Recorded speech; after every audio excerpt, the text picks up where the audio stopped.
Мәшһүр татар галиме, тарихчы, дин һәм җәмәгать эшлеклесе, дин белгече Ризаэтдин Фәхретдин 1858 елның 31 декабрендә Самара губернасы Бөгелмә өязе, хәзер Татарстанның Әлмәт районы Кишүшат авылында имам Фәхретдин бине Сәйфетдин гаиләсендә 5-нче бала булып дөньяга килә. Әлеге вакыйга метрика китабында 1859 елның 4 гыйнварында теркәлә.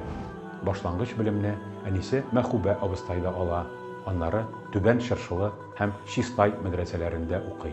Аннан соң Түбән Чыршылыда мөгаллимлек итә. 1887 елда Ризаэтдин имам вазифасына сынау уза. 1887-88 елларда Казанда аның гарәп телен укыту һәм шаригать мәсьәләләренә багышланган тәүге Әт-Төхфәт әл-Әнисия һәм Китап әл-Игътибар хезмәтләре басыла. Алар белән танышкач, Шиһабетдин Мәрҗани бу егет өметле, мәсләгендә дәвам итсә, яхшы хезмәт итәр дип нәтиҗә ясый. 1889-91 елларда Ризаэтдин хәзрәт Бөгелмә өязе Илбәк авылында имам-хатиб булып тора.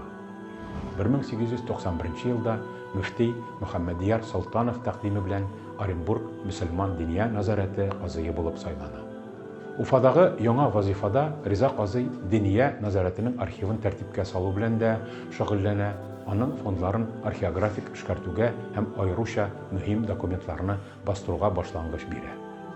Әлеге чорда ул ислам дөньясында 10-нчы гасыр, 20-нчы гасыр башы аралыгында яшәгән 1000-нән артык күренекле шәхес турындагы мәшһүр асар, библиографик хезмәтен яза. Галимне әлеге адымга итәргән сәбәпләр һәм милләтпәрвәрлек омтылышлары хезмәтнең 1900 елда Казанда дөнья күргән беренче кисәгенә кереш өлештә ачык чыгала. Аерым алганда Ризаэтдин Фәхретдин әдип вә галимнәре булмаган халык бәхетсез, мәшһүр кешеләрне оныткан халык сакланмас, әдәбиятта булмаган халык рухсыз дип кисәтә. Тарихи хезмәт буларак гаять бай чыганаклар хәзинәсенә нигезләнгән асар биниһая әһәмияткә ия. Аның гыйльми тикшерүләре арасында Җавамигъл Кәләм шәрхе һәм дини вә иҗтимагый мәсьәләләр китаплары аерым урын били. Аларда авторның дини карашлары тәфсилле бәян ителә. Ризаэтдин Фәхретдин диннән аерылган гыйлем кебек үк, белемнәрдән башка гына диндә хилафлык фасылы кичерә дигән фикерне алга сөрә. Мөхәммәд пәйгамбәр заманнарындагы ислам заман чынбарлыгына каршы килми. Киресенчә, үз кануннарын яңа чордагы белемнәргә ярашлы рәвештә аңлату зарурлыгын күздә тота дигән карашта тора. 1906 елда бер туган Шакир һәм Закир Рамиевләр чакыруы буенча ул Оренбургка күчеп килә. Вакыт газетасында эшли, Шура журналының баш мөхәррире була һәм бер вакытта Хөсәйния мәдрәсәсен җитәкли. Биредә ул фәнни белемнәрне киң пропагандалый. Татар халкы тарихы, мәдәнияте һәм фәлсәфәсе, Россия мөселманнары мәсьәләләренә зур игътибар бирә, фәнни хезмәтләрен бастыра. Нәтиҗәдә 1917 елга кадәр галимнең йөзләп китабы, 700-дән артык мәкаләсе дөнья күрә. Ул шулай ук үткен каләмле журналист буларак та таныла.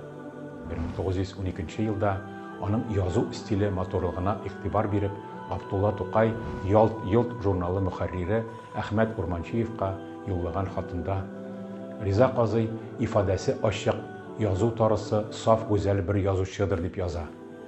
1918 елда Риза Фәхретдинов яна Уфага күчә.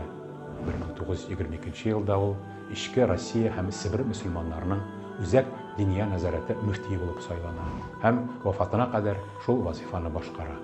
1925 елда мәртәбәле кунак буларак СССР Фәннәр академиясенең 200 еллыгы тантаналарында катнаша.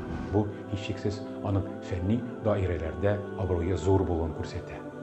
1926 елда Мәккәдәге Бөтен дөнья мөселманнар конгрессында СССР делегациясын җитәкли һәм хәтта конгрессның вице-президенты итеп сайлана. 1920 елларның 2нче яртысында Совет хакимиятының конфессиональ сәясәте кискен тискәре якка үзгәрә. Дөнья җәмәгатьчелегенең игътибарын исламның СССРдагы хәленә юнәлтү өчен 1930 елда Ризаэтдин Фәхретдин Үзәк Диния назаратының башка әгъзалары белән бергә эштән китәргә җыена. Диния назараты җитәкчелегенең кулга алынуына берничә ай кала 1936 елның 12 апрелендә мәшһүр галим вафат була. 1995 елда Кишүчат авылында Ризаэтдин Фәхретдин мемориаль музее ачыла.